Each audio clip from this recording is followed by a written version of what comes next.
Hello guys, আমরা ঘুরতে আসছি যমুনা পারে এই ভাঙ্গার চরে। এই ভাঙ্গার চরে এটা একটা বড় একটা চর, তবে এখানে ঘনবসতি নাই, দুই একটা বাড়ি আশেপাশে দেখা যাচ্ছে। তো আমরা এখানে একটা বাড়িতে আসলাম, তো আপার সাথে কিছু কথা বলবো। তো গাইস আপনারা দেখেন। আসসালামু আলাইকুম, ভালো আছেন আপনারা?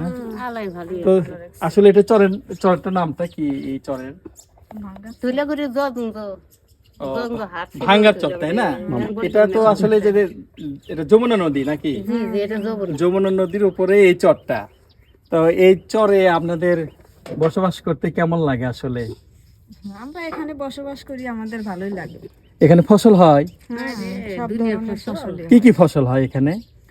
ধান, গম, ভুট্টা, তিসি, কালো জিরে।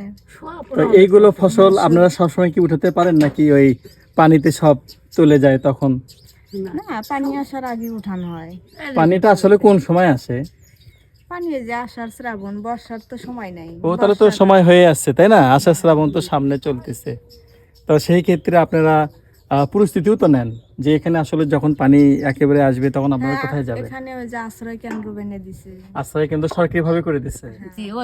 গবাদি এখান থেকে কত দূর? এখান থেকে এই যে ওই আচ্ছা আচ্ছা ভিডিও আচ্ছা। করলেন যে ওখানে। ও আচ্ছা, ওটা আপনাদের আশ্রয় কেন্দ্র। হ্যাঁ, ওটা কি ডুববে না নাকি? না না, তুমি একটু ক্যামেরাটা ওইদিকে দেখাও তো।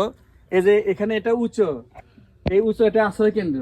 হ্যাঁ তো এখানে পানি টানি যখন আসে তখন আপনারা এই আশ্রয় কেন্দ্রে যান, তাই না? হ্যাঁ হ্যাঁ, ওখানে যা। আপনার ছেলে মেয়ে কয়টা আপা? তিনটে। তিনটা ছেলে? তিনটাই ছেলে? না, দুইটা মেয়ে একটা ছেলে। দুইটা মেয়ে একটা ছেলে। কত বড় বড়? মেয়েটা ক্লাস 10-এ, ছেলেটা ক্লাস 6-এ। তো এখান থেকে আপনারা যা মানে সব তো কৃষি কাজ, তাই না? হ্যাঁ, কৃষি তো কৃষি কাজ করে জীবিকা নির্বাহ হয়, মানে সংসার চলে। অবশ্যই খুব ভালো লাগে, তাই না? ভালোই লাগে, খোলা জায়গা। বিদ্যুৎ মনে হয় নাই না? না, এখানে সৌর বিদ্যুৎ। ও, আমরা তো বগুড়া থেকে ঘুরতে আসছি, তো আসলে এখানে আমাদেরকে অনেক ভালো লোকগুলো তো লাগতেছে কারেন্ট যে নেই। আসলে, তো মনে হলো যে আপনার সাথে কথা বলি যে আসলে চরের জীবনযাপনটা আসলে কেমন, চরের মানুষগুলো কত কোনো কষ্ট করে। সমস্যা নাই, আঙ্গুর ফাইল ফাইল আছে। তো যারা এখানে আছে গাইস, যারা এখানে বসত করে, আসলে তারা কিন্তু অভ্যস্ত। আমরা হয়তো ভাবি যে আসলে চরের মানুষ কেমন করে থাকে, কিভাবে থাকে। তো সমস্যা আপনার সাথে কথা বলে আমার খুব ভালো লাগলো সমস্যা নাই, যে সমস্যা নাই। কোথায় আইবা? চাষি কিন্তু বারবার বলতেছে যে কোনো সমস্যা নাই। না না, এখানে প্রচন্ড তাপ। এই যে দেখেন সূর্য মনে হয় মাথার উপরে, আমার গাটা সবে ঘেমে গেছে, যে বড় পানি গাছগাছালি কম তো একদম ঘেমে গেছে, শার্ট টার্ট গেঞ্জি টেঞ্জি সব ভিজে গেছে। তো প্রচন্ড তাপ, তারপরেও তাদের মনে কিন্তু শান্তি।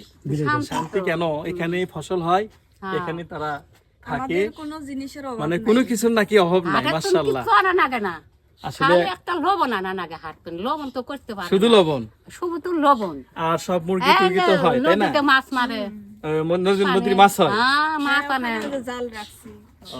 তোমার নাম কি বাবু? তোমার ক, ক, কিউট বাচ্চা কিন্তু, হ্যাঁ? ক, কি নাম নামটা তোমার? করা শুনবো সুন্দর করে কয় যে তোমাকে ভিডিও করতেছে। ক, মামা হয়, মামা হয়, ক, তোমার নামটা কও। মামা। সুন্দর করে কয়, ঠিকানা পর্যন্ত হয়ে গেছে। ঠিক আছে আপা, ভালো থাকবেন। আচ্ছা, আমাদেরকে সময় দেওয়ার জন্য আপনাদেরকে অনেক ধন্যবাদ। চাচি, আসসালামু আলাইকুম। ওয়ালাইকুম ভালো থাকবেন, আমরা আবার ঘুরতে আসবো ইনশাআল্লাহ। আচ্ছা, আবার দেখবেন। বগুড়া চলে যাবে। হ্যালো গাইস, আজকের মতো এখানেই শেষ।